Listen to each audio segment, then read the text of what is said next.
لازم نشوف التسوسات ايه ده في صرصور مالك هنا ده ولا ايه؟ غدا دكتور عامل لنا واحد بيكين سمايل. لا انا عندي هوليوود وبوليوود لكن بيكيني مش موجود. تعالى بقى اوريك السمايل اللي عندنا ايه. بص مفيش حاجه اسمها هوليوود سمايل ولا بوليوود ولا بيكين ولا اي حاجه من الحوارات دي كلها. السمايل بتاعتنا بتكون هي سمايل مخصصه ليك انت، اللي هي احمد الصيني سمايل، بتبقى سمايل معموله ليك انت. طب احنا بنعملها ازاي؟ عن طريق ان احنا دلوقتي بنكشف، شوف وضع الاسنان ووضع العضه بتاعتك، يا ريت تعض كده. بناخد صور ومقاسات على الوضع ده، نعمل حاجه اسمها ديجيتال سمايل ديزاين اللي هو DSD، نعمل ديزاين مخصوص ليك انت بس. وقبل ما نعمل السمايل لازم نتاكد من صحه الاسنان كلها، ان التسوسات دي كلها نعملها تمام. الجير ده طبعا هنشيله، نظبط العضه بتاعتنا. اي مشكله في الاسنان لازم نعالجها قبل ما نعمل الابتسامه بتاعتنا، لان الاسنان ربنا ما خلقهاش للجمال، ربنا خلق لنا اسناننا دي للمضغ وللكلام ووظائف تانية حيويه غير التجميل. التجميل ده عامل زي الكريزه اللي بتتحط فوق التورته. الكيك نفسه بيكون اهم من الكريزه،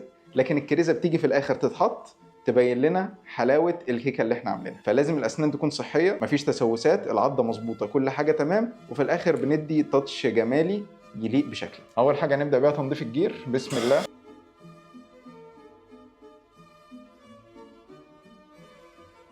بعد ما نخلص تنظيف الجير بنيجي للخطوه الاهم، ان احنا بنحط عليها ايه؟ صوص بيستاشيو زي ما انت شايف. ده ايه دي اللي هوبا تيتو مان؟ ايوه. يلا يا باشا خلصنا. نشوف النتيجة.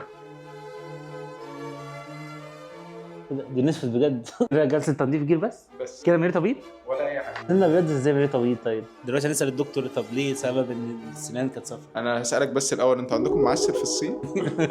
هو طبعا ده من الجير ومن كتر شرب الشاي الصيني اللي انت بتشربه ده هو اللي عمل التصبغات دي كلها. دلوقتي احنا على هوا اهو بنقول محدش يشرب الشاي الصيني اللي بيبقى في الابريق الصغير ولا المعسل الصيني. نورتني والله يا ابو حميد. حبيبي والله يا دكتور محمد. يا جماعه دكتور محمد هنا، صاحبي وحبيبي. تعالوا هنا في ايكون كلينيك في الشيخ زايد. تعالوا.